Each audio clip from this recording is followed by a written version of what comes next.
tapat, matatag at maaasahan balitang tama at totoo lamang dito sa Pilipinas Network. Magandang araw sa ating mga kababayan sa Pilipinas at sa buong mundo. Huwag kalimutang pusuan ang video, sumubaybay at pindutin ang batingaw upang lagi kayong updated sa balita. Simulan na natin. Isang matinding pag-atake ng drone ng Iran ang yumanig sa pangunahing paliparan ng Kuwait noong Miyerkules. Winasak nito ang isang passenger terminal na nagdulot ng pagkamatay ng isang tao at pagkasugat ng 12 desenang iba pa. Ang insidenteng ito ay nagbabadya ng panibagong krisis sa gitnang silangan at muling sumubok sa marupok na tigil putukan sa pagitan ng Amerika at Iran. Agad na sinuspinde ang mga flight sa paliparan dahil sa malaking pinsala. Ang pag-ataking ito ay nagpapakita ng lumalaking panganib para sa mga residente at manlalakbay sa mga bansa sa Gulf na dati ay itinuturing na ligtas na kanlungan mula sa lumalawak na digmaan ng Amerika, Israel at Iran. Bagamat mariing itinanggi ng Iran ang pananagutan, ang pinsala sa Kuwait International Airport ay nagdulot ng malaking takot sa buong rehiyon at nagbunsod ng agarang pagkilos mula sa mga autoridad doon para sa lahat. Kinumpirma ng Embahada ng India sa Kuwait na ang nasawi sa trahedya ay isang mamamayang Indian. Ayon sa mga ulat, umabot sa 63 tao ang nasugatan, kabilang ang mga pasahero at manggagawa sa paliparan kung saan ang ilan ay kasalukuyang nasa kritikal na kondisyon. Ang biktima ay nagtatrabaho lamang ng maganap ang pagsabog na nagpabagsak sa kisame at nagdulot ng malaking sunog sa terminal. Bilang tugon sa agresyong ito, nagpasya ang Ministry ng Ugnayang Panlabas ng Kuwait na palayasin ang 2 diplomatang Iranian mula sa kanilang bansa. Pahayag ng Kuwait, hindi nila kailanman papayagan o papagpasensyahan ang ganitong uri ng pag-atake sa kanilang teritoryo. Ang pagpapatalsik na ito ay isang malinaw na mensahe ng galit at pagkondena ng Kuwait laban sa mapanganib na aksyon ng pamahalaan ng Iran. Sa inilabas na video ng Directorate General of Civil Aviation ng Kuwait, malinaw na nakita ang sandali ng pagbomba, isang hugis at sulok na drone na may katangiang katulad ng mga Shahed drone ng Iran ang direktang bumulusok sa terminal ng paliparan. Bukod dito, narecover din ng mga sundalong Kuwaiti ang mga bahagi ng makina na tugma sa mga ginagamit sa mga drone ng Iran na nagpapatunay ng kanilang pagkakasangkot. Itinanggi naman ng Revolutionary Guard ng Iran ang paratang at sinabing hindi sila ang nagpaputok sa paliparan. Sa halip, iginiit nila ng walang sapat na ebidensya na ang pinsala ay dulot ng isang interceptor ng Amerika na sumablay sa pagpapatumba ng kanilang mga missile. Agad namang binuweltahan ng US Central Command ang pahayag na ito at tinawag itong isang kasinungalingan upang pagtakpan ang sadyang pag-atake ng Iran. Ang insidenteng ito ay naganap sa gitna ng mga negosasyon para sa mas permanenteng kapayapaan sa digmaang nasa ika-4 na buwan na ngayon. Ang mga tagapamagitan ay nahihirapang isulong ang usapan dahil sa patuloy na sagupaan. Ang pag-atake sa Kuwait ay lalong nagpahirap sa sitwasyon habang ang magkabilang panig ay patuloy na nagpapalitan ng mga missile at nagbabanta ng mas matinding ganti sa mga susunod na araw. Lalo pang komplikado ang sitwasyon dahil sa lumalawak na digmaan ng Israel laban sa grupong Hezbollah sa Lebanon na pinopondohan ng Iran. Bagamat may umiiral na tigil putukan sa Lebanon, patuloy pa rin ang mga sagupaan doon araw-araw. Ayon sa mga opisyal, nais ng Iran na magkaroon muna ng hiwalay at epektibong tigil putukan sa Lebanon bago sila muling makipag-usap sa Amerika tungkol sa mas malawak na kapayapaan. Ayon sa isang regional na opisyal, iginigiit ng Tehran na hindi sila babalik sa negotiating table hanggat hindi natitiyak ang kaligtasan ng Hezbollah sa Lebanon.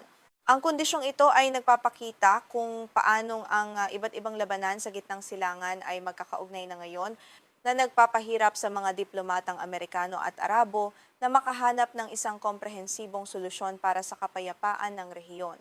Nagpahayag naman si Pangulong Donald Trump na patuloy ang mga negosasyon upang mapalawig ang tigil putukan sa Iran sa kabila ng mga bagong atake ng Amerika.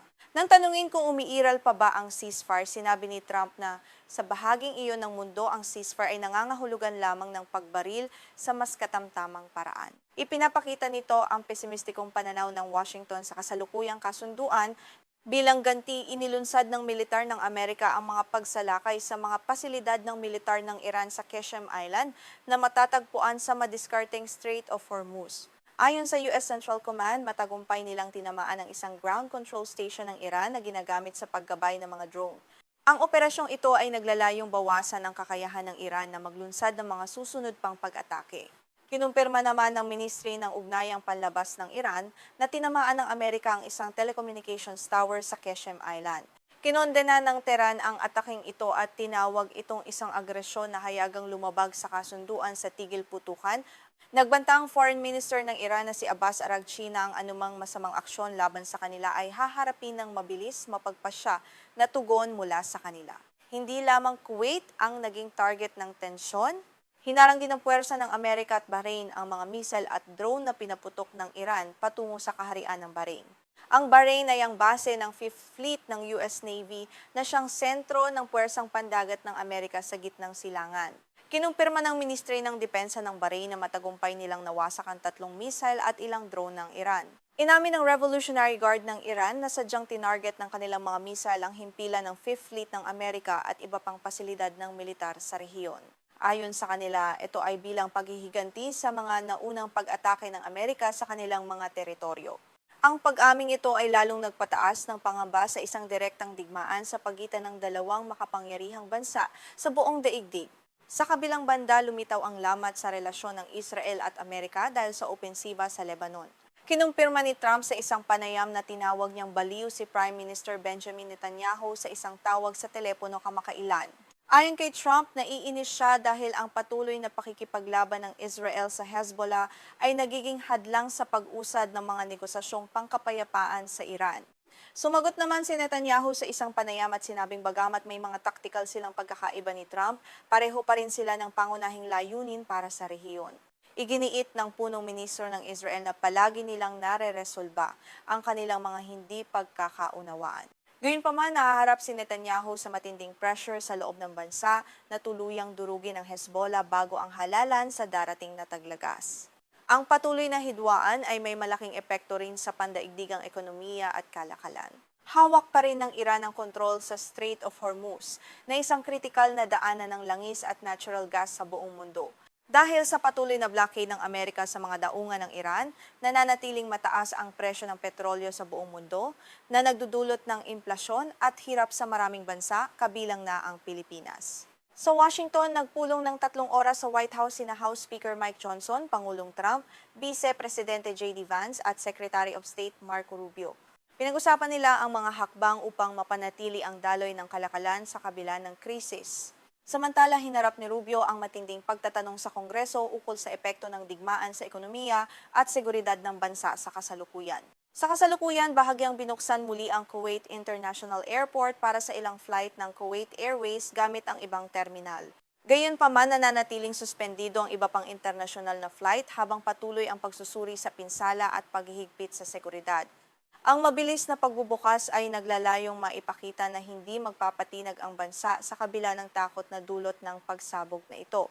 Ang pag-atake sa Kuwait ay isang seryosong paalala na ang kapayapaan sa gitnang silangan ay nananatiling napakarupok. Habang ang mga lider ng daigdig ay nagtatalo at nagpapatuloy ang mga palitan ng putok, ang mga inosenteng sibilyan ang patuloy na nagabayad ng buwis sa buhay. Patuloy naming babantayan ang mga susunod na kaganapan dito sa World News. Ako ang inyong tagapagbalita para sa araw na ito. Manatiling ligtas.